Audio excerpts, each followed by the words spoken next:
Welcome all my dear executive primary school that time for science, and today we'll start our first revision this semester. So without delaying, because I'm so late today, so I'm sorry for that. Let's start our first revision or our first final revision for this semester with the first question, which is complete the following statements. In this question, I advise you, please read the question carefully till the end word. في سؤال complete نصيحة مهمة جدا اقرا السؤال لآخر كلمة. Because you may need certain arrangement. ممكن تكون محتاج ترتيب معين في السؤال ده. فبليز في سؤال complete ما نتسرعش ونجاوب على طول، لكن لازم نقرا السؤال لآخر point فيه، لآخر نقطة فيه أو آخر كلمة فيه.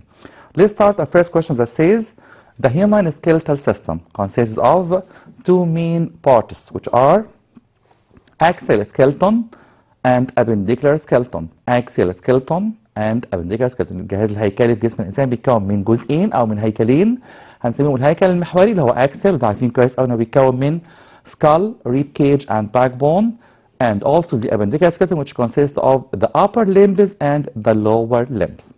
Another question that says the axial skeleton consists of three parts which are skull, backbone and rib cage. skull الجمجمة، backbone العمود الفقري أو الفقاري، rib cage القفص الصدري. Again, the axial skeleton consists of skull, backbone and rib cage. Third question says the axon of the nerve cell is surrounded by what sheath? The axon of the nerve cell is surrounded by myelin sheath. ناخد بالنا من السبيلنج كويس قوي، myelin مش ميلانين او اي سبيلنج تاني خالص. myelin sheath يعني غلاف الميلين، وهو فاتي لاير، طبقه دهنيه. the axon of the nerve cell الخليه العصبيه ليها اكسون، ليها محور بيتغطى بطبقه بنسميها myelin sheath وهي فاتي لاير، and this is for protection، ده عشان يحميها inside the muscles. Another question that says the point is the site of two bones meeting. The point is the site of two bones meeting. joint أو المفصل هو مكان التقاء عظمتين.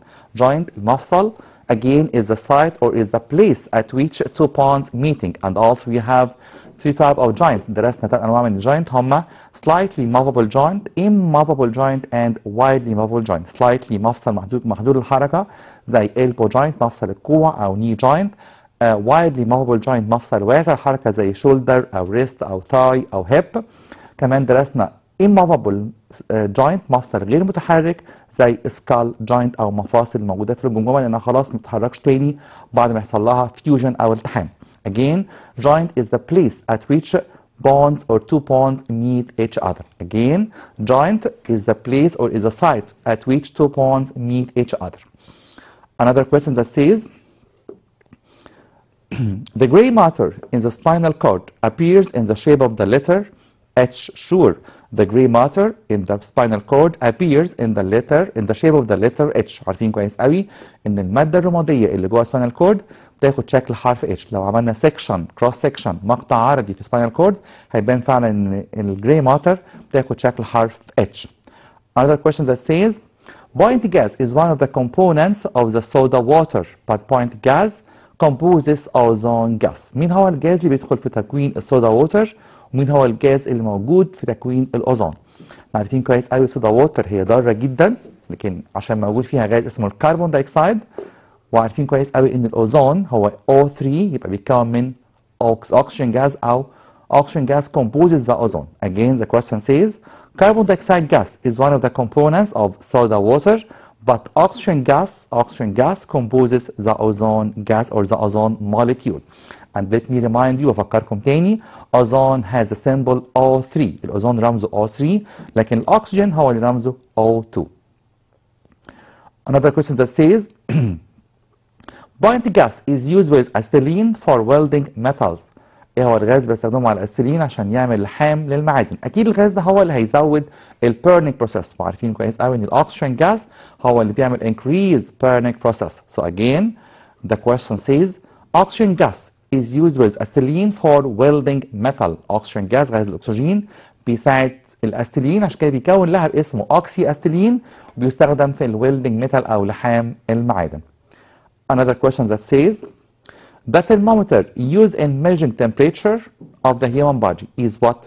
We have studied two types of thermometer. درسنا نوعين من الترمومترات هم medical thermometer والسيلسيوس thermometer. مين هو الترمومتر الخاص بنا احنا شخصيا بالبشر او الهيومن بادي او جسم الانسان؟ So sure, it will be the medical thermometer. Medical thermometer. Again, the thermometer used in measuring temperature of the human body is the medical thermometer أو ساعات بنسميه كمان clinical thermometer. الاثنين بنفس المعنى the same meaning. Medical أو clinical thermometer الترمومتر الطبي which start from 35 to 42 Celsius and it's used for measuring the temperature of the human body. So what about Celsius thermometer? طب الترمومتر الثاني اسمه Celsius. It's used for measuring temperature of the liquids and atmosphere and it starts from 0 Celsius and ends at 100 Celsius. Another question that says سؤال تاني بيقول لي the thermometer used in measuring temperature of liquids and atmosphere. The thermometer used in measuring temperature of liquids and atmosphere, sure, it will be the Celsius thermometer. Celsius thermometer.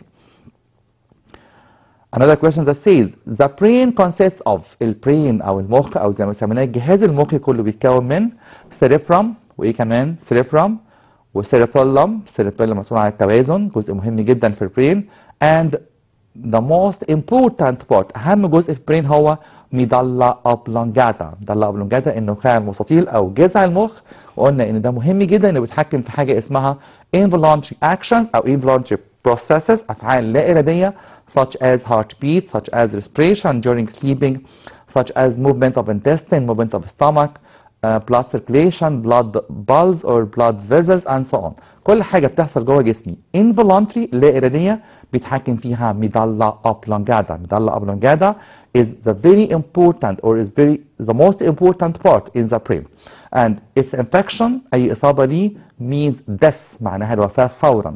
عشان كده بنسمع حاجة اسمها وفاة كلينيكيا هو ده معناه أو ده اللي حصل إن حصل إصابة في الميدالا أوبلونجاتا. معنى كده إن الجسم كله شغال عن طريق أجهزة خارجية لكن البرين توقف عن العمل ودي فعلا وفاة وملهاش أي حل طبي لغاية دلوقتي. Again, the brain consists of the cerebrum, cerebellum and also medulla oblongata. And also let me remind you بفكركم تاني we have studied each part of them and each structure تركيبه and also its function. Cerebrum for example controls the sense organ بيتحكم في أعضاء الحواس كمان بيتحكم في thinking and memory and also the voluntary actions الأفعال الإرادية اللي بقوم بيها بإرادتي أنا أو بمعرفتي أنا الشخصية ده السيريبرم أو ساعات كمان بنسميه two cerebral hemisphere. طب cerebellum كان بيتحكم في وظيفة واحدة بس هي balance during movement. maintain the balance of the body during movement بيحافظ على توازن الجسم أثناء الحركة. لكن ميدالا أوبلونجاتا أو أخطرهم على الإطلاق بيتحكم في أي أفعال بنسميها involuntary actions أفعال لا إرادية. Other question that says سؤال تاني بيقول لي the energy that transfers from hot object to the cold object is called the energy that transfers from the hot object to the cold object is that heat energy الطاقة الحرارية. Again, heat energy is the energy that transferred from hot object to the cold object or I can say ممكن نقولها بطريقة تانية heat energy is the energy that transfer from higher temperature object to the lower temperature object. الحرارة تنتقل من الجسم اللي حرارته أعلى للجسم اللي حرارته أقل. Question, another question. The degree of hotness or coldness of a body. Degree of hotness or coldness of a body. Sure, it will be temperature. درجة الحرارة. هي degree of hotness or coldness of a body. It will be the temperature. Another question that says the gas which is used in manufacturing of soda water. I think it's repeat question. سؤال متكرر النهارده مرتين في نفس الحلقة. ايه هو الجاز اللي بيخش في الصودا ووتر او المياه الغازية؟ Sure, it will be carbon dioxide gas. And please, I advise you or I warn you بنصحكم وبحذركم little amount of carbon dioxide or soda water will be benefit you. Or يعني كمية صغيرة من الصودا ووتر ممكن تكون مفيدة لينا لكن large amount will harm you ممكن تأذينا because we can say or we can call ممكن نسمي carbon dioxide it's a silent killer هو القاتل الصامت because the increase of amount carbon dioxide in the body لو في كمية زيادة منه في جسمي it will cause choking هتسبب اختناق it will cause suffocation and you can't breathe you can't respire as possible as you can. طبعا كميه كبيره جدا من الكربون دايوكسيد داخل جسمي ممكن تؤدي للاختناق لاني مش هكون عارف اتنفس زي ما بقدر اتنفس بالشكل الطبيعي. So again, please reduce the intake of soda water as possible as you can. Another question that says The gas which is used in respiration. الغاز بستخدمه في respiration. It's a very easy question. Sure, we respire oxygen gas. بنتنفس أكسجين. The gas which is used in respiration, oxygen gas.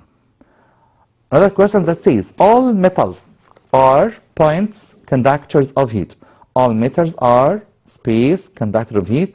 All metals such as iron, copper, aluminium, sure, they will be good conductor of heat. هم موصلين جيدين للحرارة. كل المعادن مش كل المواد. أنا بقول هنا all metal مش all materials are good conductors of heat. Point conducts heat faster than aluminium. Here in this question, I want you to give me the best conducting metal. مين هو أحسن معدن توصيل الحرارة؟ Sure, it will be the copper. Copper conducts heat faster than aluminium.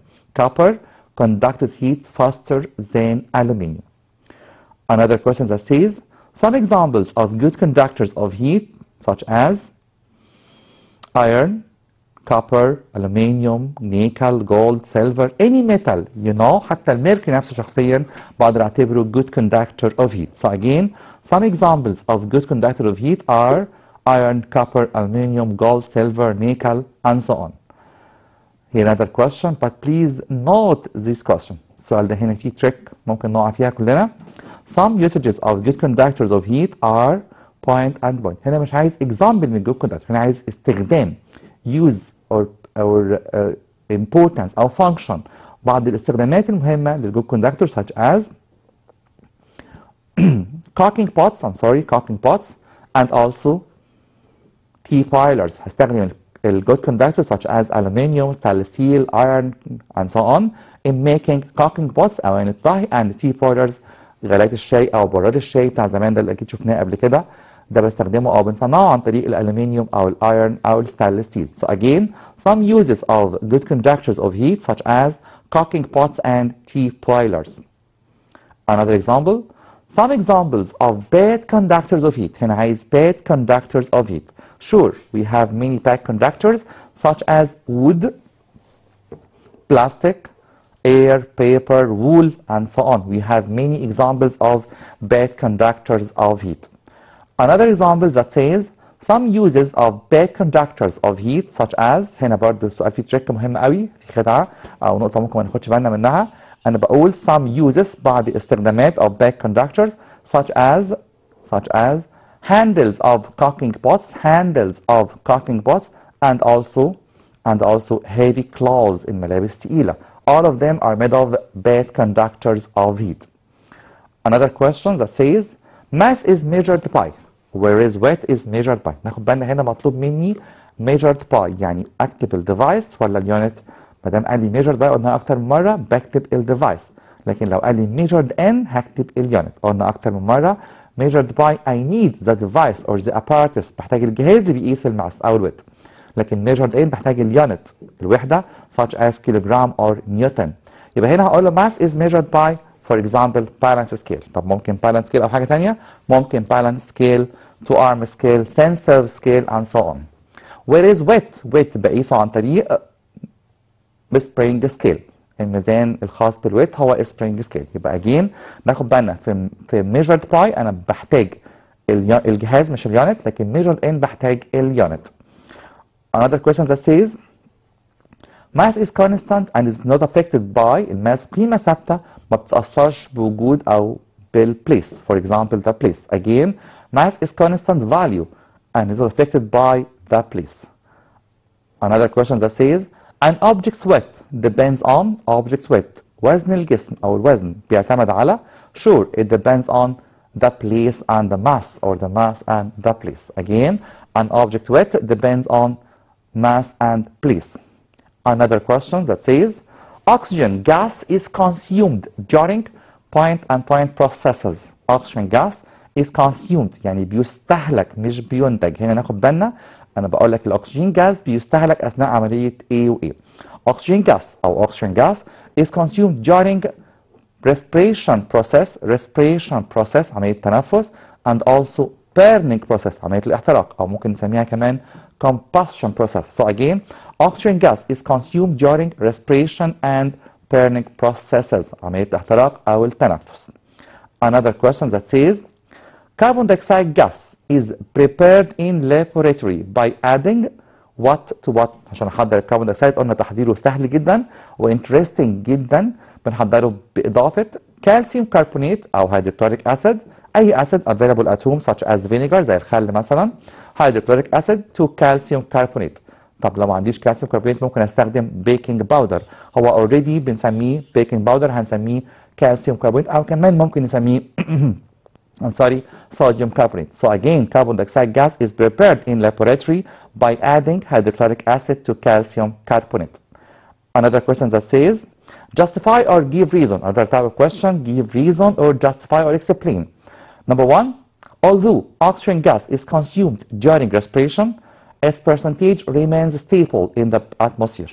بالرغم ان الاكسجين بيستهلك اثناء التنفس لكن نسبته ثابته في الهواء الجوي، ما بيخلصش. طب ليه ما بيخلصش؟ اكيد في حد بيعوض لنا الاكسجين دوت، وهو حد مهم جدا في حياتنا، هو green plant. So I can say because green plants produce oxygen gas during photosynthesis process. So I advise you more and more to increase the green areas. So again, because plants produce oxygen gas during photosynthesis process. So by this question, I'm afraid we have reached the end of this episode. So I'm sorry again for coming late today, and promise you to come more earlier next Thursday, inshallah. Till we meet again, and we will have a very important selection of questions for you for what we have started this semester next Thursday, inshallah. And now, goodbye and thank you.